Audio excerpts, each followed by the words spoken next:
This 2024-2025 NBA Coach of the Year and Sixth Man of the Year Awards betting preview of the NBA Gambling Podcast on the Sports Gambling Podcast Network is brought to you by Underdog Fantasy.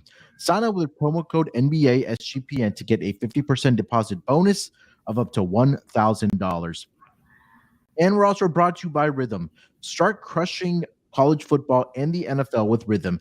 Get your 7-day free trial today by going to sportsgamblingpodcast.com/rhythm.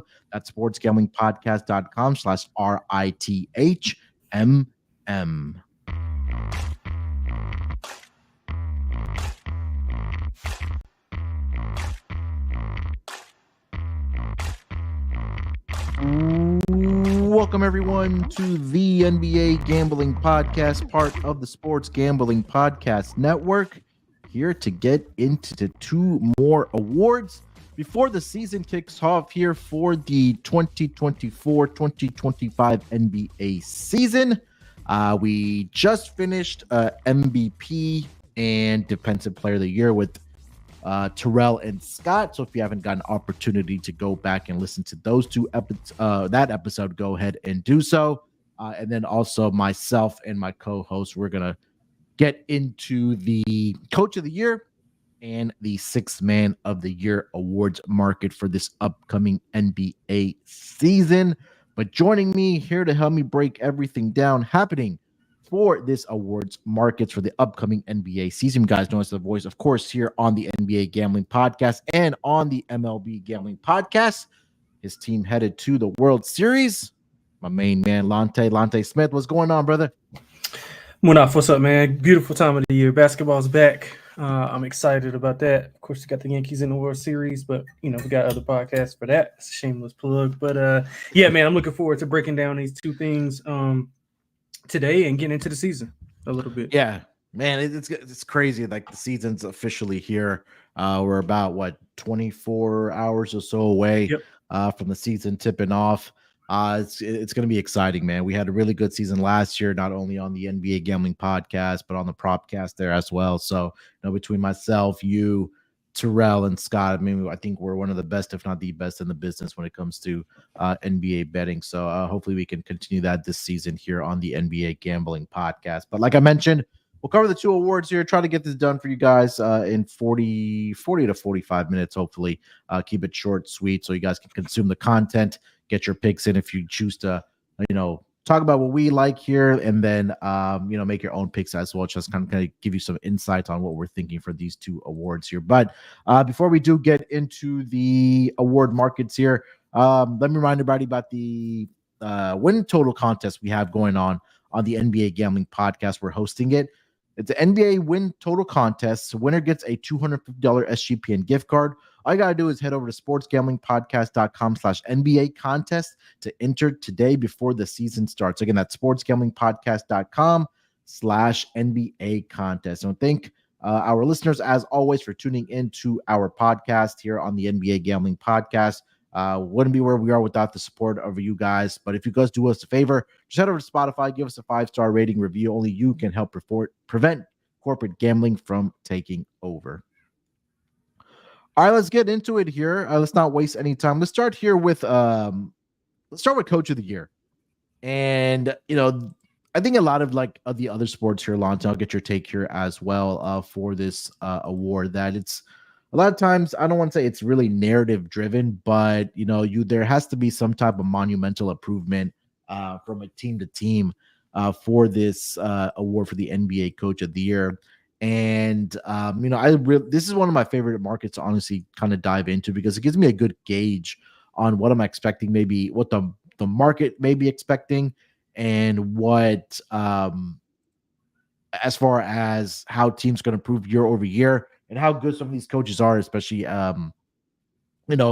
with some of the, I guess we could say, the younger guys taking over as head coaches. And last season, it was Mark Dagnall of the Oklahoma City Thunder who led the Oklahoma City Thunder to a 57-25 record. They finished up number 1 in the Eastern Conference last season. Prior to that, it was Mike Brown of the Sacramento Kings. We had Monty Williams back in 2022, led the Phoenix Suns to 64 wins. And then we had Tom Thibodeau back in 2021 for the New York Knicks in the shortened season there for the New York Knicks. I believe that was his first year, if I'm not mistaken. But Lonte, when you're kind of looking at this award, man, Coach of the Year, I'll get into the odds here in a second, but I want to get your take on what you kind of think about and how you, I guess, assess this market here with the Coach of the Year. Yeah, so the first thing I do is just X off all of the coaches that I don't think have a shot. Like, of course, the bottom feeders. So you're looking at, I mean, I don't want to get into the full, but it'll take a minute. But just like, Washington, Portland, I don't think those, Brooklyn, I don't think any of those teams will be contending for play-in spots or anything like that. And then obviously you want to take away the winner last year. So Mark Daigneault probably not going to win it again. I mean, it's highly unlikely. I think it's only been 2 head coaches to win back-to-back head coaches of the year.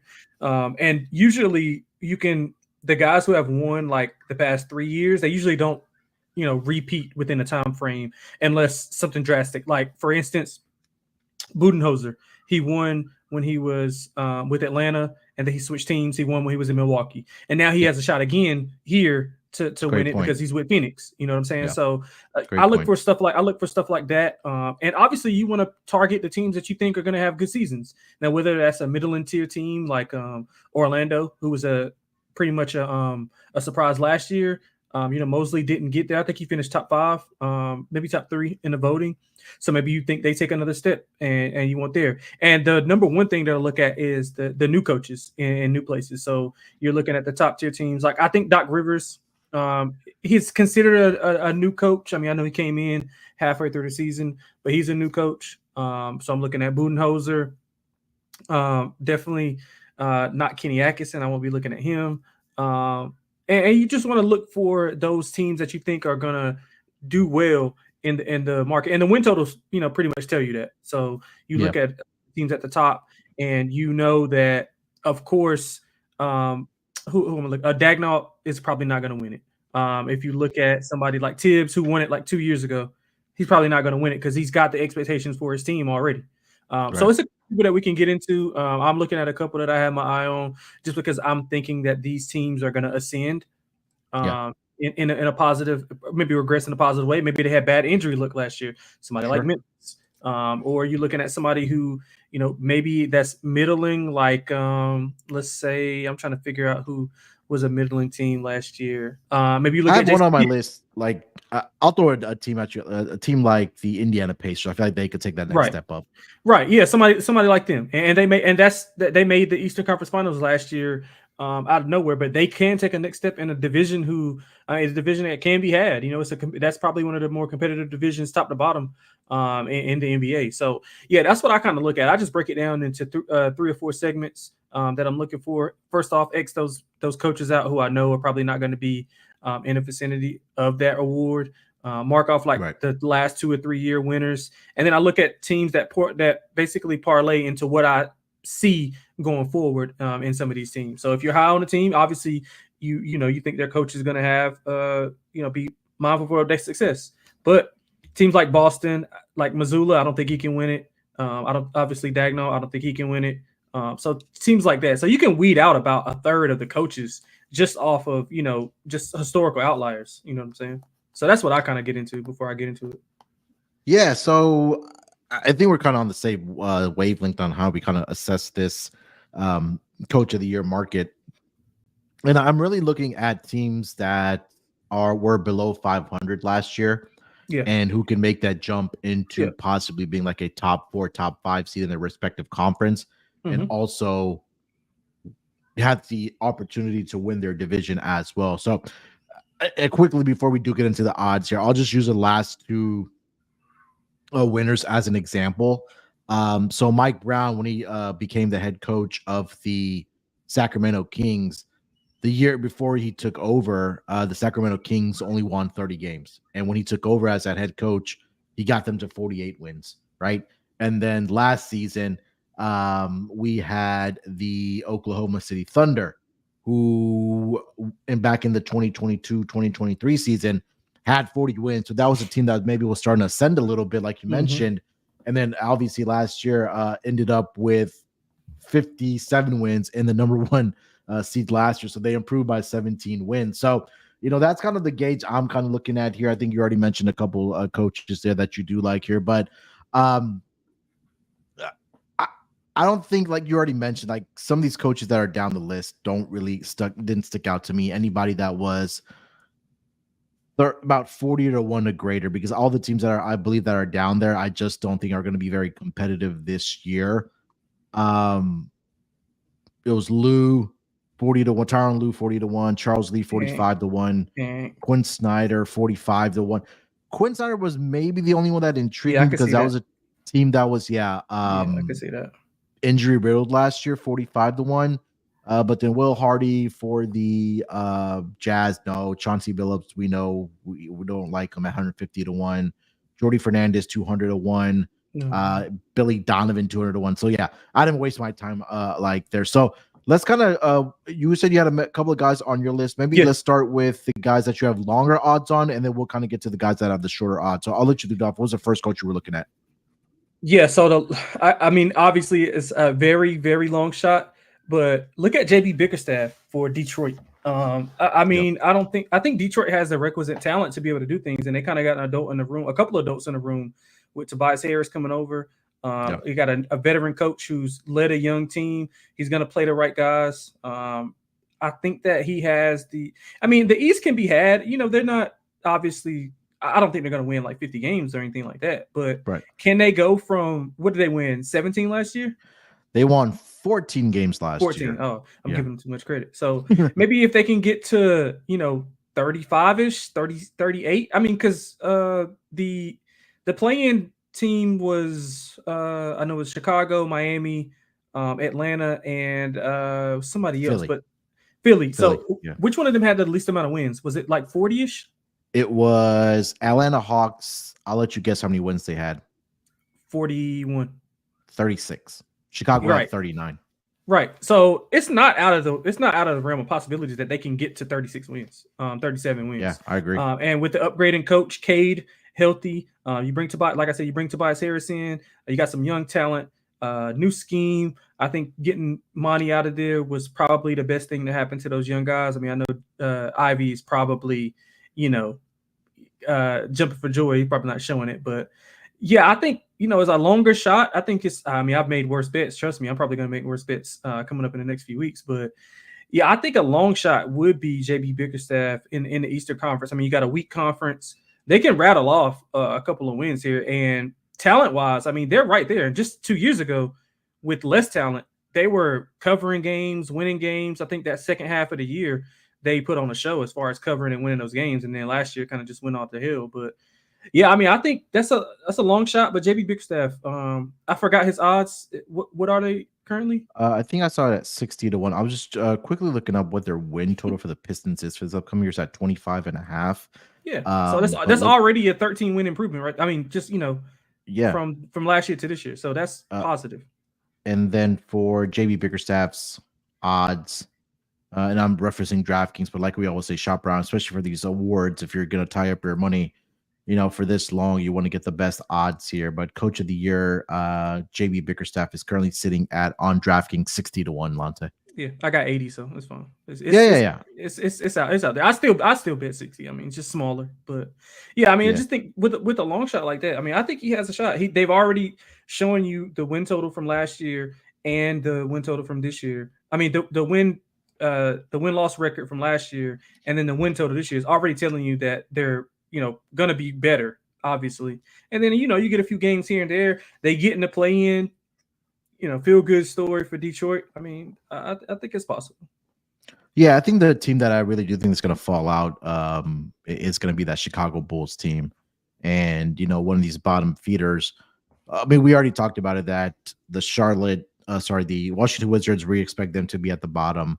The Wizards. I think a lot of people are high on the Hornets. I need to see it first. I am too. I wanted to take Charles Lee is one of mine too, but I think he took a lot of money in the market, so I didn't want to get that out. Yeah. And then where are we expecting in the East to kind of be the bottom feeders there? Wizards, Brooklyn. Bulls. I think Brooklyn. Yeah, Brooklyn was the other team, and I think even Toronto there as well. Yeah, Toronto for sure. Yeah. So Yeah, I mean, yeah, like you mentioned, there's the worst bets you can make, but I think that obviously with the talent that the Cleveland Cavaliers had, obviously when JB Bickerstaff was there, I mean, he still got them to what 48 wins last year. I think they were a 50-win team for the sure. year prior. Yeah. So And I they had think that injuries as well. yeah, and like you mentioned, right, like you need guys out there, or you need an adult at the room for for these teams that have success right now. So right now, I think I'm consensusing is right around about 60-1 for JB Pickerstaff. Yeah, that was one that was intriguing to me as well. Quinn Snyder, 45-1 for the Atlanta Hawks. They had 6 wins last year to the Atlanta Hawks. And I think this is a team that, again, can make that improvement, right? Maybe that, I know they traded away DeJounte Murray, and now it's going to be the Trae Young show. But this team has a lot of talent, right? I mean, you talk about the Jalen Johnsons of the world. You talk Just got about, paid, actually, Jalen yeah, Johnson. honestly, right before we got on, he Literally just got paid. Yeah. Yeah, so I think that talent is there for this team, and I feel like this East may be a little bit more wide open because, again, we don't know the exact of the severity of injuries to Joel Embiid, how many games he's going to play. Paul George with that hyperextended knee. Obviously, the cream at the crop is going to be the Boston Celtics and the New York Knicks.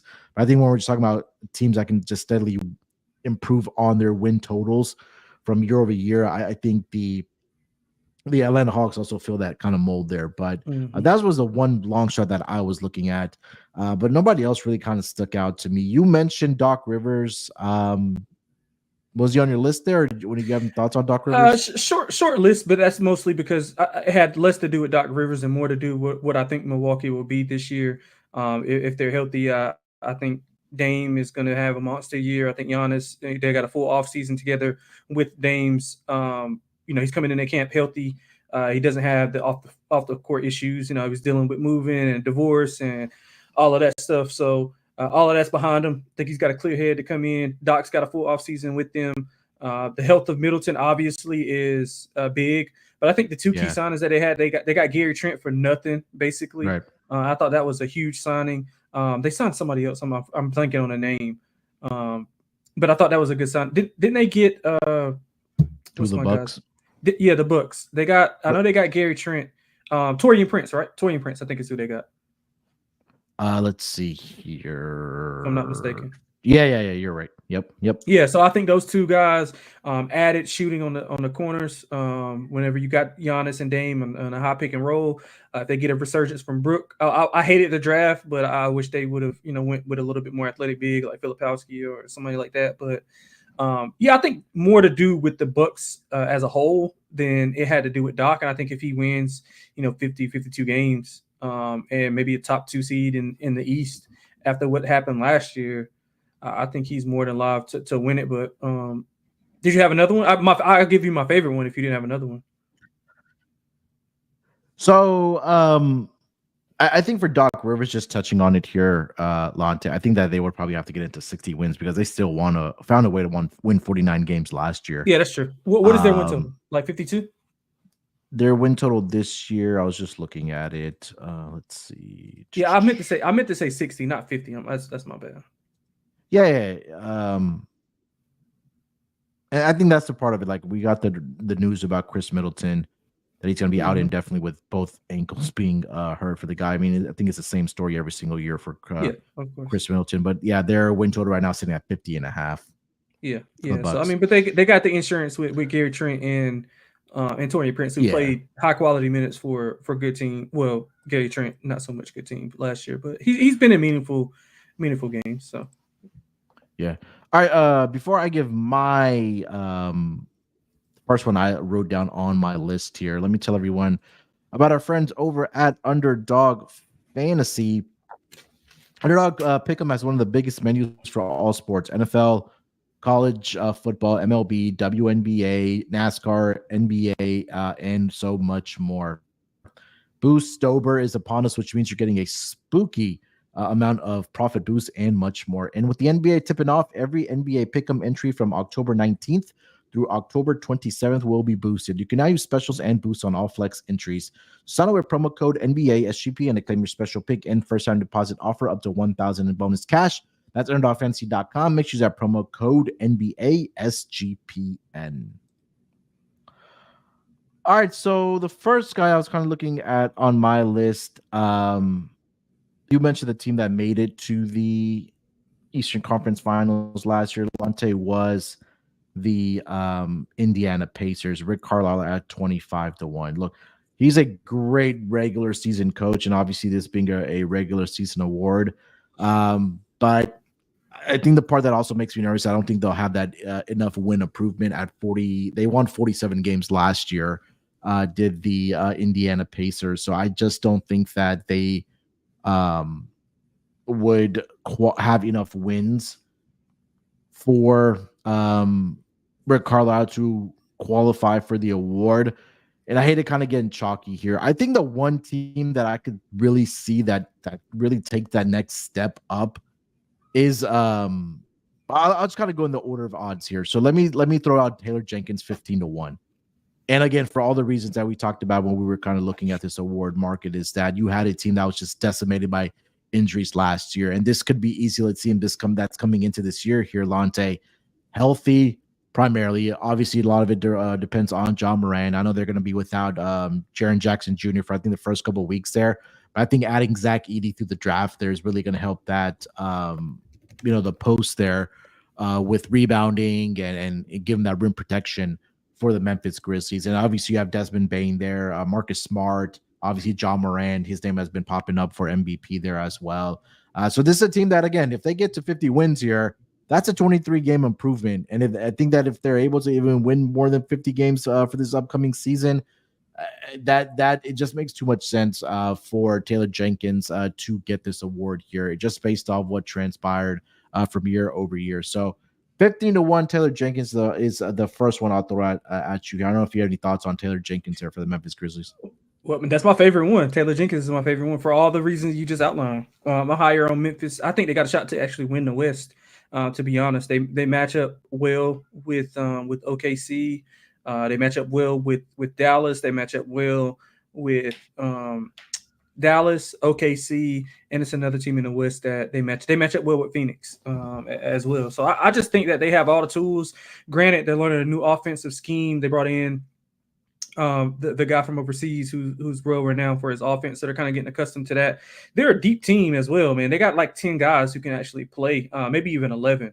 So, I mean, obviously it's probably not going to look good at first, because they're learning a new offense and a little bit of wrinkles here and there. But once they get adjusted, and those guys haven't played together for like a year and some change. Ja, especially, I know when he came back, we saw his impact on the game. They were going on a streak there before he had that season-ending injury. So you're getting all your core back. You got Ja, Jaren Jackson, and then you got Bane.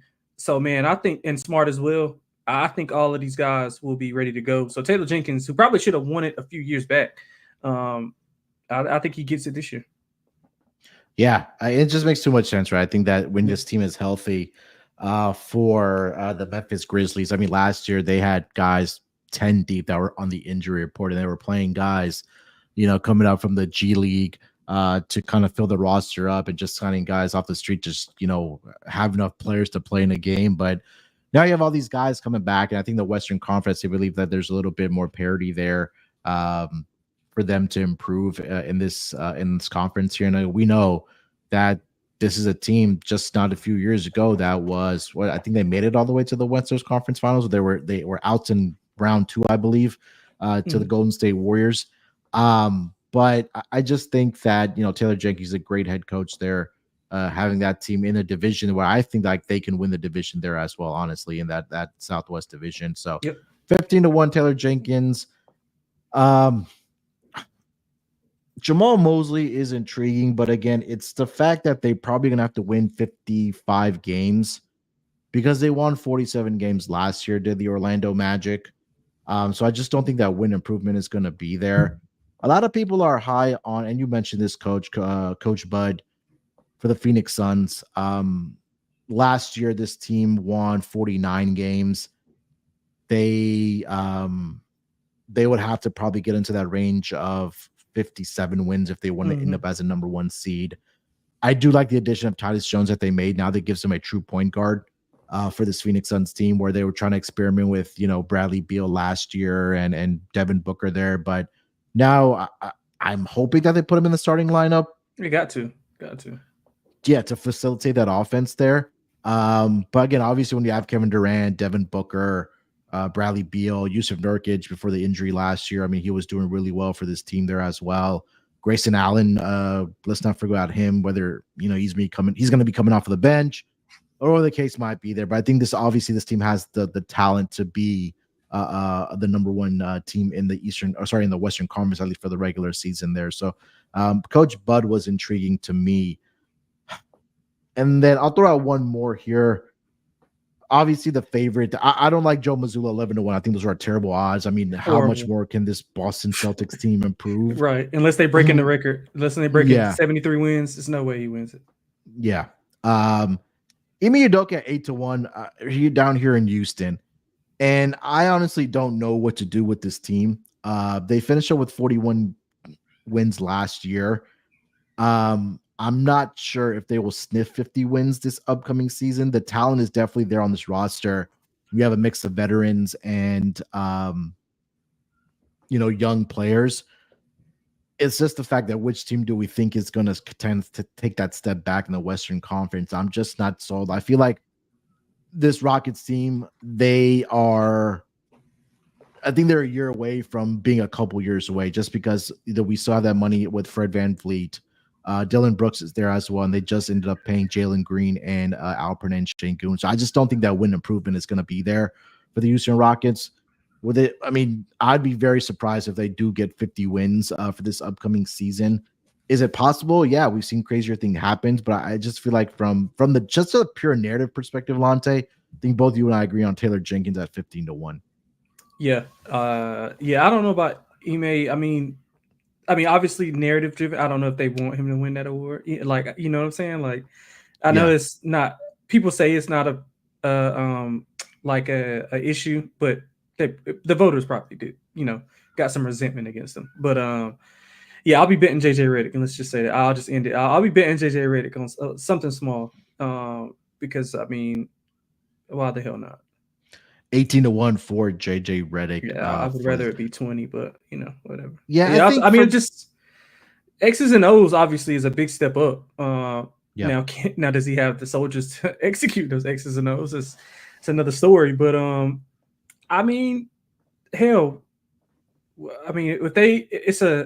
it's a narrative driven league. If the Lakers are top 3, top 4 seed, which is not out of the realm of possibilities, like they were okay until the injuries kind of derailed them, especially with AD. So if they can get a little bit healthier, get some shooting from some guys that they need, it's not. I'd rather it be 20, but I don't think that's bad. Yeah, and honestly, like we kind of just go down the list again, like I mentioned, like it's just really teams that you're looking at that are just going to make that jump from a win improvement of around 15 to 17 to 18 wins, because that's kind of been the theme there. I think that one coach, it's it feels like it's cut and dry right now that the odds are reflecting Taylor Jenkins at 15-1, just because that's a team that we know that can win 50 wins or get 50 wins because they've done it in the past when they are healthy. But I think this is a market that you definitely want to keep it on early, because some of these teams, getting off the starts that they do get off to, either it can, go really well for them throughout the season, or it could fall off towards that tail end, maybe with some of these teams that may be tanking at the end of the season for Cooper Flag. You got anything else for Coach of the Year? No, but just like any other NBA market, award market, it's fun to bet, because let's say, for instance, if a team starts out, not good, then that coach's odds are gonna, skyrocket. So you can bet there. It's a long season, like it's ebbs and flows to the season. And if you could just pick your spots, if you don't get the right number, or say you want to get off of another coach, then it's going to be ample opportunity to do either. Now, obviously, you don't want to just bet every time it moves, but kind of pick your spots here and there. Let's say, like, for instance, if the Memphis starts out slow, and how I perceive it, I'm banking on them to start out slow. So maybe we get Taylor Jenkins at 25-1.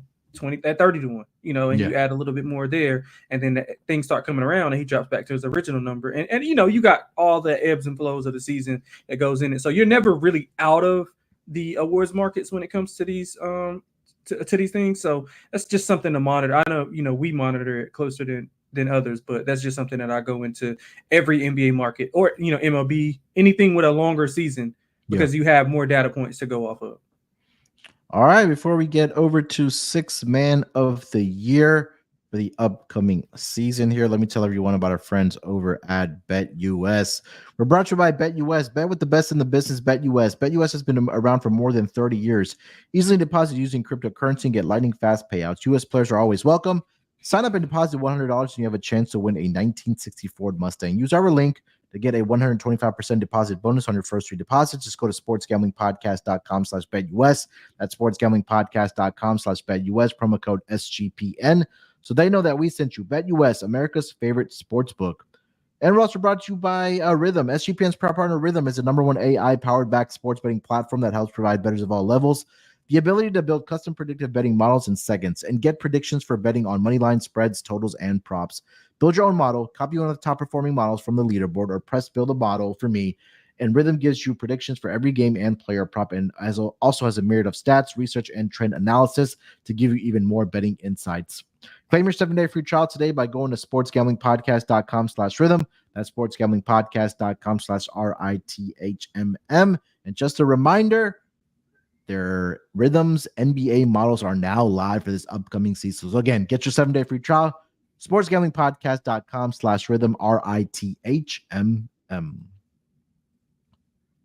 All right, Lonte, let's get into the second category here. That is going to be the Sixth Man of the Year award for this upcoming season. And last year for this award, the winner was Naz Reid over for the Minnesota Timberwolves. He finished the season averaging 13.5 points per game, 5.2 rebounds the season prior. Malcolm Brogdon, Tyler Hero, Jordan Clarkson, Montrezl Harrell back in 2020. And then we had Lou Williams, who won it back-to-back years for the LA Clippers, averaging 20 and 22 points respectively. So looking at the odds right now for this upcoming season, going to start at the top here with the top 5 names.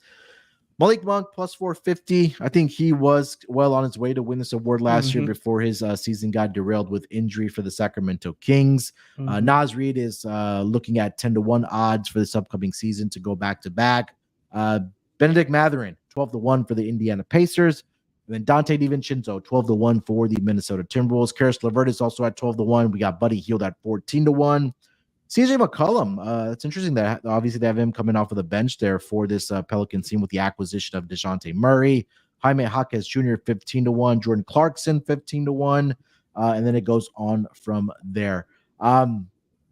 Obviously, this one is pretty much cut and dry. We're looking for that guy coming off the bench that's going to provide that spark for their respective team here. In the list that I mentioned with the past winners of this award, they did exactly that. So I'll let you lead it off here. If there were anybody that you had a longer odds that you were looking at for this award, and then we kind of work our way from to the top there.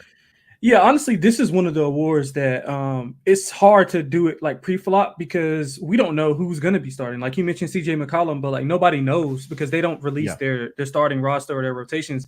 And we can see it in the preseason. But I mean, guys are in and out of lineup, coaches experimenting with lineup. So we never can really tell with that. So I'm kind of looking at it from going off of last year and seeing what the team improved on. Like for instance, with Malik Monk, with the addition of DeMar DeRozan, he's obviously going to still be coming off the bench. You can X out Naz Reid. Don't think he'll go back-to-back unless he has like an enormous year. And I actually think Naz Reid will end up starting a lot of those games because I think they'll get rid of Randall. So I'm kind of looking at it from that perspective as well.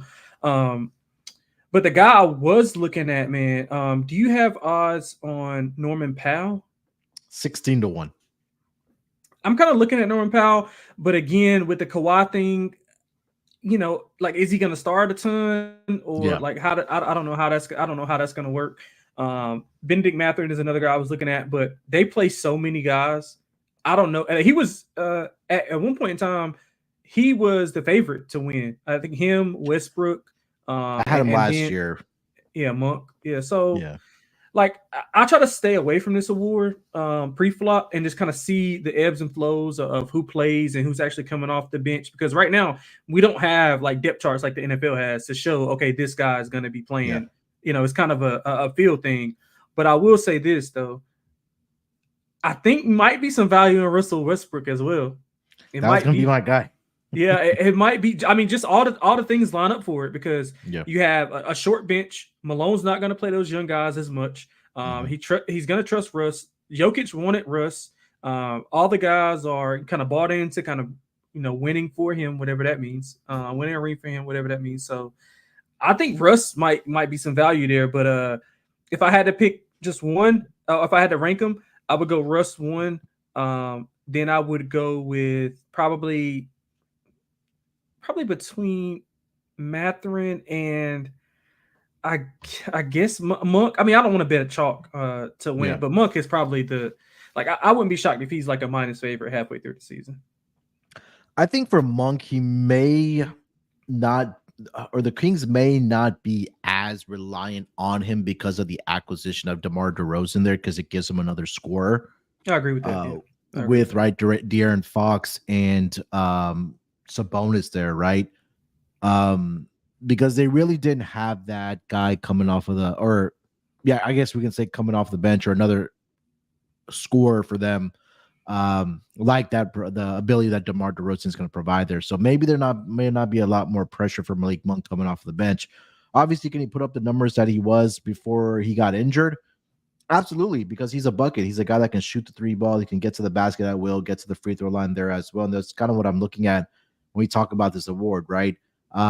Mathurin, I'm going to wait to get better numbers on, because of what you mentioned is that they play a lot of guys. Like, I would rather take a longer shot on TJ McConnell at 22-1. Yeah, just because he's always, you know, he's a fan favorite. Yep.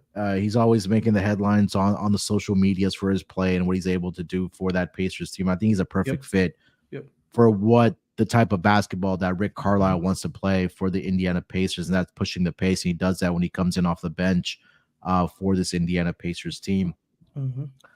Josh Hart was another guy I was looking at, but I think that he's going to have to start being that starting lineup, because this is another team that is pretty thin on the bench, and they're already going to be without Mitchell Robinson, and they're going to be without Precious Achiuwa for another 2 to 3 weeks there. So I think if Achiuwa was starting, that Josh Hart was going to be that first guy coming off of the bench for them. But now with those front 2 guys being out, it's going to be, from what I've read, it's going to be Brunson, Bridges, Anunoby, Hart, and Cat that are going to be the starting 5 there. So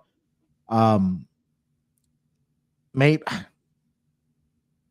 the odds get better for you once Achiuwa comes back, and maybe Josh Hart gets pushed back to the bench there. So I do like Josh Hart there, 30-1. Payne Pritchard is also intriguing. Lonte. Yeah, I've seen a lot of sharp guys like him. Just because he's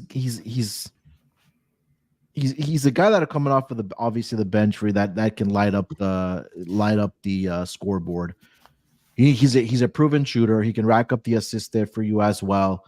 There's also the fact that Boston was in a lot of blowout games last year, so Payne Pritchard got an increase in minutes just because that playing time was available for him, because they were involved in blowout games were the Boston Celtics. But I think that he could take another step forward here. I know he's kind of mentioned that whether it's with Boston or whether it's with another team, that he wants a bigger role. So maybe, again, he's probably going to be that first guy coming off the bench for this. Him and Al Horford possibly will be the first guy. I think Porzingis is still hurt. He's not going to be back to the latter part of the year here. But I do think that Payne Pritchard could have a bigger role here for the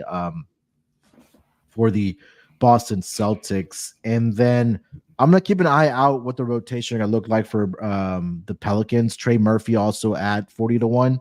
He's hurt though. Yeah, that's the problem right now. He's hurt. That he's a guy that's why at 40-1 I kind of crossed it off there at 40-1, because number one, he's always hurt, but he's a guy that can be in that conversation there as well. As far as longer odds from there, nothing really stuck out to me. I got a few guys to ask you about before. Yeah, go ahead. Yeah, let's do it. Yeah, so I mean, we'll go to your part of your neck of the woods. So what about Jabari? I'm assuming Jabari's going to be the 6th man, right? So Jabari, I think, is going to be starting. I think it's Amen Thompson that's going to be the first one off the bench. Oh, okay. All right. Well, we can X him out. So what Amen's at about 40 to 1. What about Reed? Is Reed going to start? I think Reed's going to be coming off of the bench there as well. I like Reed. I don't know if a rookie's ever won it, but Reed definitely can. I mean, obviously, I guess the counter to that would be just rookie of the year and not 6-man. But I mean, he's going to be in both roles to be able to kind of get there. And if he's going to get if those roles are going to shift and he's going to be playing more 6-man minutes, and you're going to get guys like Buzelis, Risa Shea, and some of those other guys who are going to be playing bulk of those minutes, especially for the bad teams. And we know rookie of the year is not predicated on team success. So I think he can have that kind of impact off the bench where he's making winning plays. He's going to be on a winning team. Well, I mean, for Ime's sake, they better be a winning team. Sure. And I mean, I think, I don't know if there's odds on him actually, but I think he's worth a small bit on him. And another guy, Jalen Johnson, is he going to come off the bench? I know he got paid today too. So let me go back to the Rockets here first. I think maybe we were looking at the wrong guy. I think I would go Cam Whitmore. I don't like Whitmore. You don't like him? Nah, I mean, he's just a one trick pony. That's it. Just if he's not scoring, he's not doing anything else. But I mean, and that's the reason why I like him, because he's a guy that can score, right? Yeah. When we're talking about this award, it's guys that we expect to be scoring. But I think the problem for Cam Whitmore is going to be, number one, defensively. Is he going to be able to play enough defense that Ime Udoka is going to keep him or give him the minutes? Because last year he averaged close to 19 minutes per game, and he averaged 12.3 points per game. So even if he got in the realm of 20 to 22 minutes per game, I mean, we could easily see this guy averaging 15 to 17 points off the bench for the Rockets. But it's the fact that number one, is he going to be able to play defense? Is Coach Udoka going to be out there? Because again, the guys that are coming off the bench for the Rockets is going to be Reed Shepherd. It's going to be Tari Eason, and then it's going to be Cam Whitmore there coming off of the bench for the Rockets, and Amen Thompson there as well. Yeah, so that's 4 guys right there. Yeah, I just don't. I think he's at the last of that picking order just because of his defense. And Ime doesn't care if he can score. I mean, he's got plenty of guys who can score. But I mean, to your point, I get it though. He's microwave. He can string out 7 or 8 games where he's averaging 20. So I can get behind you there. You mentioned another guy before I went back to the Rockets. Who'd you say? Jalen Johnson. I don't know if he's going to start though. That's the thing. Like he just got paid too. Yeah. So let me see if I can find the depth chart. I mean, I know the ESPN puts out the depth chart for these teams, but again, sometimes it could be off. So I'm guessing it would be. I'm guessing it would be Trey. You're gonna go with Capella. Yeah, I guess he would start. It would be him and Hunter. Starting at like 3 and 4. Let me see. You don't think the rookie? The rookie's probably not going to start then. So right now, what they have slated as a starters right now is they have Trae Young, Dyson Daniels starting at the 2. Oh Jesus! DeAndre Hunter 3, Jalen Johnson 4, and then Clint Capella, and then they have Bogdanovich, Risa Shar, Larry Nance, and then Yoki Okongwu that are going to be the guys coming off. I think Bogdanovich will move into that starting role. I mean, because bro, that's a hell of a front line. That's like 6'10" and up from the 3 guard from the 3 spot. Yeah. Like, and if you put Bogdanovich in there, I mean, they can kind of hide Trae Young defensively behind all that size. But yeah, I mean, I looked at Jalen Johnson. I just think that he's going to be more like. You pay him that money. You're not paying him that much money to come off the bench. But I looked at him prior. Obviously, this was prior to him. Like, I guess today was a day that the NBA was like, "Hey, let's just pay everybody." Like, yeah. Well, I think that today was a deadline. I think for some of the contracts. I think the rookie extension contracts. Oh, that makes sense. Yeah. So that's why all these guys got paid here today. Your boy Jalen Green got paid. What do you think about that? I like the deal because it's not a lot of money. It's a 2+1 deal. So. Yeah, I think it's a player option for that last year of the deal. So if he does improve, he could opt out of that. He could opt out of that deal, the 3rd year of the deal, and then he could get more money that way. I think they're gonna trade him in the middle of the year. Yeah, let's see. I think I feel like they're still in the middle of trying to figure out who are they running the offense through. And I think that's been the question for the last 2 years, because when we drafted Şengün, I don't think anybody expected him to be as Turn into good. Jokic. Yeah, and I think he still has a lot of development in this game that to still to improve upon, which is kind of the scary part here. I wanted to ask you about one more player. Maybe it's an obvious name here, but what do you think about DiVincenzo? I mean, again, like I think he's going to start though. Like, what do they have for Milwaukee's depth chart? I'm guessing it would be Conley, Edwards, McDaniels, Randall, and Gobert. Yeah. Okay. So yeah, I might can get behind that DiVincenzo. I mean, what is his? But then he's also has to contend with Nas Reed there too as well. That's a problem. Right, but I don't think Nas will be able to win it. And like I said, I think Randall will be shifted more towards like the bench area, and if they trade or whatever. And again, like they're gonna play. I mean, to me, I think they're gonna play Rob and Terrence Shannon a ton because Rob is transitioning from playing a 2 guard to now kind of getting into the 1 guard. He's getting more on ball, and I think Conley is the perfect vet to learn from. So I think you're going to ease him in. But Shannon is ready to go right now. Like he's ready to go right now. And I mean, how they split up those minutes, I can understand. I mean, obviously Dante will get the nod because he's a veteran, been there, done that. He's shown it on big stages. But yeah, I'll sprinkle on Dante for sure. But I do think it's kind of a jumbled up bench area there. I kind of want to see how that flows out, how they get the rookies involved and different things like that. And one more guy I'll throw out here, which I think could have another leap here, just because I feel like this team is also a little bit thin. Jaime Jaquez for the Miami Heat. So right now their starters are slated to be Terry Rozier, Tyler Hero, Jimmy Butler, Nikola Jovic, and Bam Adebayo. And then you have that second group. It's Alec Burks, Josh Richardson, who's always hurt now. Right. Jaime Jaquez, and then we'll see if Duncan Robinson. Yeah, so I think Jaquez, he added some some flair to his game. He got some VC to his game. He's dribbling, taking guys out the dribble, doing up and under layups. I mean, Yeah, so I think that was one more guy. This one was a little bit more chalk heavy for me. So I'll kind of recap here for this award. So Jaime Jaquez 15-1. We both agreed on Russ at 20-1. It makes a lot of sense. Mm-hmm. And then we'll keep an eye out for the New York Knicks because Miles McBride is at 20-1 and Josh Hart is at 30-1. So maybe cross those guys off. But Jaquez 15-1, Russ 20-1, and then I'm also sprinkle a little bit on Peyton Pritchard at 40-1. Those were the 3 guys I was looking at here. Lonte, you want to recap yours? Yeah, give me. I like Russ as well, so I think we agree there. Yeah. I like your Dante pick. Give me Dante. At those odds. What did you say he was?